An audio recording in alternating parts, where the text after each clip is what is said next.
the whole Fox's show here, AR Fox. And I'm here telling you all to subscribe to Heel Steven at YouTube.com, baby. Yeah. Alright, this will be your WWE Extreme Rules 2014 prediction video. I'm gonna be honest, I normally don't make these prediction videos. Reason being because I feel like everyone who does prediction videos, it's always the same concept. You come on camera and you tell people who you think is going to win, who is going to lose. And I see no type of originality with these type of videos. But just like WrestleMania 30, this is also an exception because I will actually be at Extreme Rules this Sunday live from the Izod Center in East Rutherford, New Jersey. So yeah, let's begin, shall we? We have the pre-show.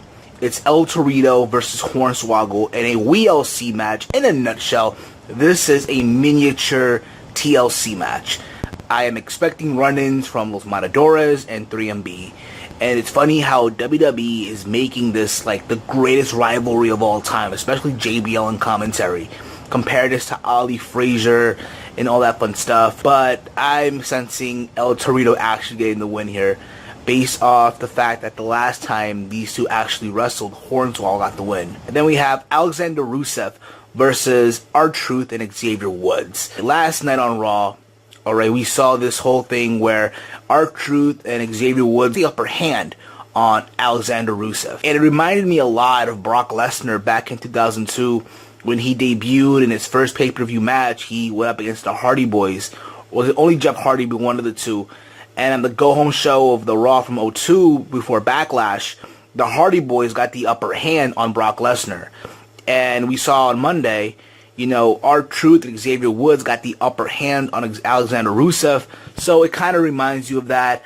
But obviously, we all know that WWE is going to have Alexander Rusev go over here in a very, very big way. Then we have Big E Langston defending the Intercontinental title against Bad News Barrett. But let's be honest, you know, in this whole thing, it's been a tournament to determine the new number one contender, and obviously Wade Barrett won. And Big E Langston has not been mentioned in the storyline, nothing like that, not even in commentary throughout any of the tournament matches.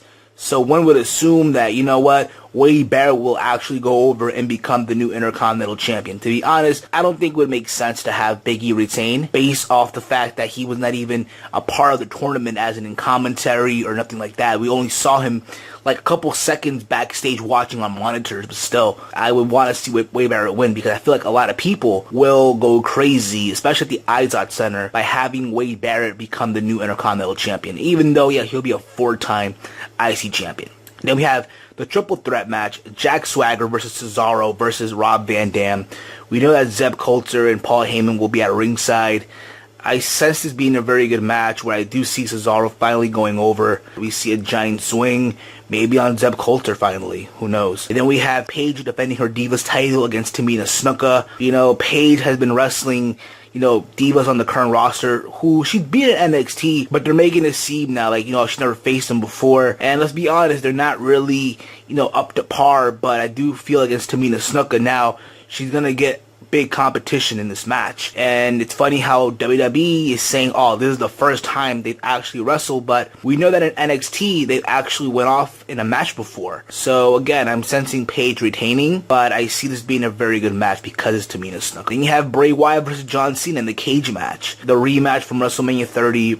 I sense this match being much better than the WrestleMania 30 match. One would assume that Bray Wyatt would go over. I think a lot of us want to see Bray Wyatt, you know, win because he didn't win at WrestleMania 30. But I will say this, if John Cena is to win here, a lot of people will say, oh, you know, Bray Wyatt getting buried again. I don't see it that way. I feel like John Cena has put over not only Bray Wyatt, but the entire Wyatt family as far as the character-wise.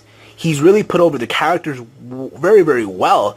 If you watch Monday on Raw with the choir, and even the build-up to this match has been very, very good. But I do sense it being a good match. And then you have the co-main event, or it can easily be the main event as well. Evolution, Triple H, Randy Orton, and Batista against the Shield in the 6-person tag Extreme Rules match, to my understanding, or it's only a 6-person tag. This could easily be the main event. I would not be surprised if it's the main event. This is a match that as well had a lot of good build-up, especially with Ric Flair endorsing the Shield last Monday on Raw. But I do see, for some weird way, Evolution going over. You know, you had Ric Flair, again, endorsing the Shield. Who's to say that Ric Flair won't turn on the Shield come Extreme Rules? If you saw the promo from Monday, the little segment, when Ric Flair was leaving the ring, he winked his eye to Evolution. It's kind of giving you the hint that, yeah, you know, Ric Flair can, you know, double cross the Shield. You know, once again, the dirtiest player in the game. If the Shield wins, great. If Evolution wins, great. But I do sense it being a very, very good match. Then you have the main event. Then again, I don't think a main event. Daniel Bryan defended the WWE World Heavyweight Championship against Kane.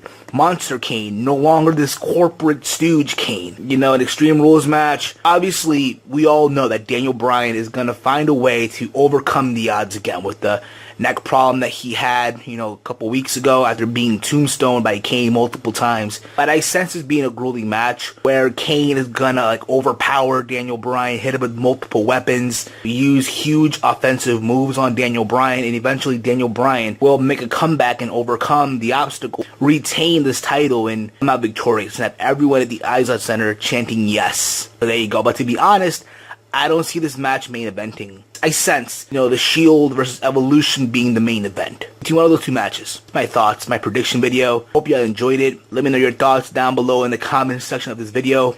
Who do you see winning in all these matches? Share this video on Facebook, Twitter, Tumblr. If you're new to my channel, hit that subscribe button, and I will catch you all later in the next video. I'm out. Peace.